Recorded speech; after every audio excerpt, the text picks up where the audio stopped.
Hi friends, నేను మీ Mohan Rao. Mohan drive జోన్కి స్వాగతం. ఈరోజు కొత్తగా డ్రైవింగ్ నేర్చుకున్న వాళ్ళకి కొన్ని ఇంపార్టెంట్ టిప్స్ చెప్పబోతున్నాను.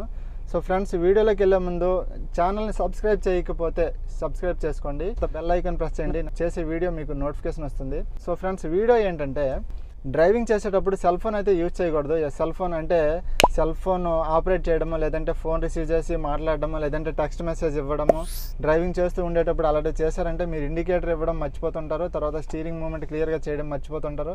అప్పుడు ముందు వాళ్ళకి వెనక వాళ్ళకి చాలా ఇబ్బందిగా ఉంటుంది. సో మీరైతే సెల్ ఫోన్ డ్రైవ్ చేసేటప్పుడు సెల్ ఫోన్ అయితే యూజ్ చేయొద్దు ఫ్రెండ్స్. నెక్స్ట్ ఏంటంటే పెట్రోల్ బంకులోకి ఎంటర్ అయిన తర్వాత ఫోన్ వచ్చినా సరే అస్సలు రిసీవ్ చేయకూడదు. పెట్రోల్ బంకులో ఫోన్లో మాట్లాడకూడదు. పెట్రోల్ బంకులో ఫోన్లో మాట్లాడినా, ఎందుకంటే ఫ్యూయల్ హైలీ ఫ్లేమబుల్ కాబట్టి సో స్పార్క్ అయ్యే ఛాన్స్ ఉంది, ఫైర్ అయ్యే ఛాన్స్ ఉంది. ఫోన్ అయితే మాట్లాడొద్దు. తర్వాత మీరు కొత్త ప్లేస్కి వెళ్ళేటప్పుడు ఏంటంటే మీరు గూగుల్ మ్యాప్ని అయితే యూజ్ చేయండి. గూగుల్ మ్యాప్ యూజ్ చేశారంటే మీరు కొత్త జాగాకి వెళ్ళేటప్పుడు మీరు వెళ్ళే వేలో అది బ్లాక్ అయినా సరే, లేదంటే ఆ వే అక్కడ లేకపోయినా సరే వాడు ఇంకొక షార్ట్ కట్ రోడ్ చూపిస్తాడు. సో మీరు దాన్ని ఫాలో అయ్యి మీరు డెస్టినేషన్కి ఈజీగా రీచ్ అవ్వచ్చు. మీరు ఎక్కడికైనా కొత్త జాగాకి వెళ్ళేటప్పుడు మీరు గూగుల్ మ్యాప్ని యూజ్ చేయడం మర్చిపోవద్దు. కొత్తగా డ్రైవ్ చేసిన వాళ్ళు ఎక్కువ ఫోకస్ చేస్తూ డ్రైవ్ చేయాలి. అలాంటప్పుడు పక్కలతో మాట్లాడడం, లేదంటే ఇంకొక పని చేయడం, లేదంటే ఛార్జర్ పెట్టడం, లేదంటే ఇంకా వేరే పని ఏదైనా చేసి ముందు కాన్సన్ట్రేషన్ పోయిందంటే వెనకోళ్ళకి ముందోళ్ళకి అందరికీ డిస్టర్బెన్స్గా ఉంటుంది. అది కూడా ప్రమాదానికి దారితీసే అవకాశం ఉంది. కాబట్టి అలా కూడా చేయకూడదు. మీరు కొత్తగా డ్రైవ్ చేసేటప్పుడు ఏంటంటే ఫోకస్ అంతా మీ ముందు front vehicles, back rare mirrors మొత్తం అన్నీ చూసుకుంటూ మీరు డ్రైవ్ చేస్తూ ఉండాలి ఫోకస్లో. మీరు అంటే ఫుల్ ప్లెజ్డ్ వచ్చిన తర్వాత మీరు కామన్గా అందరితో మాట్లాడుతూ డ్రైవ్ చేయొచ్చు. మీకు ఏమైనా కన్ఫ్యూజ్, ఎవరికి డిస్టర్బెన్స్ కూడా ఉండదు. వర్షంలో డ్రైవ్ చేసేటప్పుడు మీరు ముందు వెహికల్ని ఫాలో అవ్వడం చాలా మంచిది. దాన్ని లెఫ్ట్ నుంచి ఓవర్టేక్ చేయడం కానీ, రైట్ నుంచి ఓవర్టేక్ చేయడం కానీ, లేదంటే బాగా ఎడ్జ్ దిగి డ్రైవ్ చేయడం కానీ చేయొద్దు. అంటే ఇప్పుడు వాటర్తో ఫిల్ అయిపోయి ఉంటుంది కాబట్టి అది ఎంత డీప్ ఉందో కూడా మనకు తెలియదు. కాబట్టి మన ముందు వెహికల్ని జాగ్రత్తగా ఫాలో అయ్యి వెళ్ళడం చాలా మంచిది. కొత్త డ్రైవర్స్ అంటే ఎక్స్పీరియన్స్డ్ వాళ్ళు అయితే వాళ్ళకి అంత తెలుస్తుంది. సో కొత్త డ్రైవర్స్ అయితే మన ముందు వెహికల్ని మనము కొంత డిస్టెన్స్లో ఫాలో అవ్వడం మంచిది. మరీ నియర్గా వెళ్ళి దాని వెనకే వెళ్ళి డ్రైవ్ చేయకూడదు. కొంచెం డిస్టెన్స్లోనే డ్రైవ్ చేస్తూ ఉండాలి. హెవీ అయినప్పుడు ఫ్రంట్ విజిబుల్ కూడా ఉండదు, మన ముందు వెహికల్ వరకే కనిపిస్తుంది, ఇంకా దూరంగా ఉండే వెహికల్స్ కనిపించవు. సో అలాంటప్పుడు మీరు ముందు వెహికల్ని కాన్సన్ట్రేషన్ చేస్తూ డ్రైవ్ చేయండి.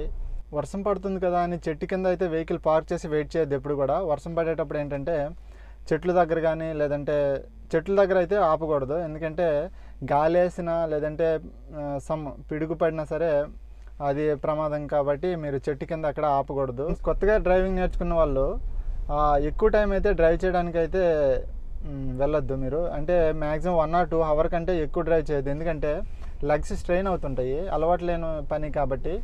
అంటే స్ట్రెయిన్ అవుతున్నా కొంచెం ఇబ్బందిగా ఉన్నా సరే ఇంకా డ్రైవ్ చేయొద్దు, మిస్టేక్ అయ్యే ఛాన్స్ ఉంది.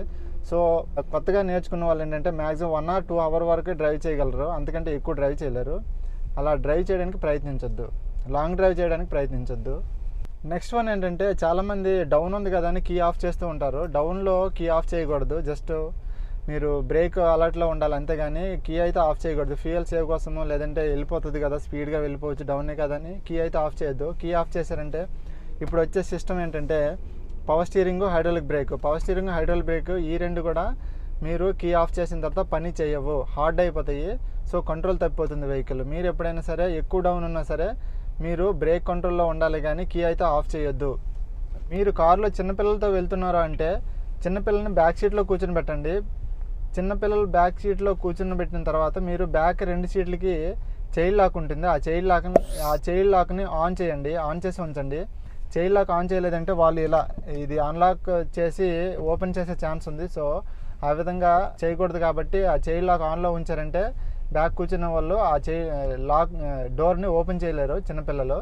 సో చైల్డ్ లాక్ అయితే కంపల్సరీగా ఆన్ చేసి ఉంచుకోవాలి. మీరు లోకల్ రోడ్లో కానీ, హైవే మీద కానీ వెళ్ళేటప్పుడు సైన్ బోర్డ్స్ అయితే ఫాలో అవ్వండి. నైట్ టైం మీకు చాలా ఉపయోగపడుతుంది, ఎందుకంటే లాంగ్ టర్న్ మీకు కనిపించదు. సో మీరు సైన్ బోర్డ్ చూసారంటే మీరు ఐడెంటిఫై చేయగలరు, ముందు టర్నింగ్ ఉంది, లెఫ్ట్ టర్న్ ఉంది, రైట్ టర్న్ ఉంది, లేదంటే 4 రోడ్ జంక్షన్ ఉంది, అంటే ఫ్లైఓవర్ ఉంది. ఇవన్నీ మీరు ఈజీగా తెలుసుకోగలరు సైన్ బోర్డ్స్ గమనిస్తూ మీరు డ్రైవ్ చేశారంటే. సో కంపల్సరీగా మీరు సైన్ బోర్డ్స్ అయితే చూస్తూ డ్రైవ్ చేయండి. స్పీడ్ బ్రేకర్స్ ఉన్నా సరే మీకు సైన్ బోర్డు ముందుగా చూపిస్తారు కాబట్టి ఆ సైన్ బోర్డుని బట్టి ముందు స్పీడ్ బ్రేకర్ ఉందని కూడా మీకు ఈజీగా అర్థమైపోతూ ఉంటుంది. హెవీ లోడ్ వెహికల్ వెళ్తూ ఉండగా దాని పక్క నుంచి మనం ఎక్కువసేపు ఉండకూడదు. దాని ముందైనా ఉండాలి, దాని వెనకైనా ఉండొచ్చు, పర్లేదు. కానీ దాని పక్కనే సేమ్ స్పీడ్తో మనము డ్రైవ్ చేస్తూ వెళ్ళొద్దు. ఎందుకంటే హెవీ లోడ్స్ ఏంటంటే ఒక్కొక్కసారి పడిపోయే ఛాన్స్ ఉంటుంది, మన మీద పడిపోయే ఛాన్స్ ఉంటుంది. సో ఆ విధంగా మనం ఏంటంటే దాని ముందైనా ఉండాలి, దాని వెనకైనా ఉండాలి. అంటే ఓవర్టేక్ చేసి ముందుకెళ్ళిపోవచ్చు, కొంచెం స్లో చేసి వెనకైనా ఉండొచ్చు, అంతేగాని దాని సేమ్ స్పీడ్తో దాని పక్కనే ఉండకూడదు. డ్రైవ్ చేసేటప్పుడు సేఫ్టీ రూల్స్ మర్చిపోవద్దు, ఇండికేటర్స్ మర్చిపోవద్దు, సీట్ బెల్ట్ పెట్టుకోవడం మర్చిపోవద్దు. మీరు డోర్ తీసేటప్పుడు బ్యాక్ సైడ్ ఏ వెహికల్ వస్తుందని చూసుకోవడం మర్చిపోవద్దు. సో ఫ్రెండ్స్, వీడియో చూసినందుకు చాలా సంతోషం. ఫ్రెండ్స్, ఇలాంటి టిప్స్ మరెన్నో చెప్తాను. సబ్స్క్రైబ్ చేయండి, సపోర్ట్ చేయండి ఫ్రెండ్స్.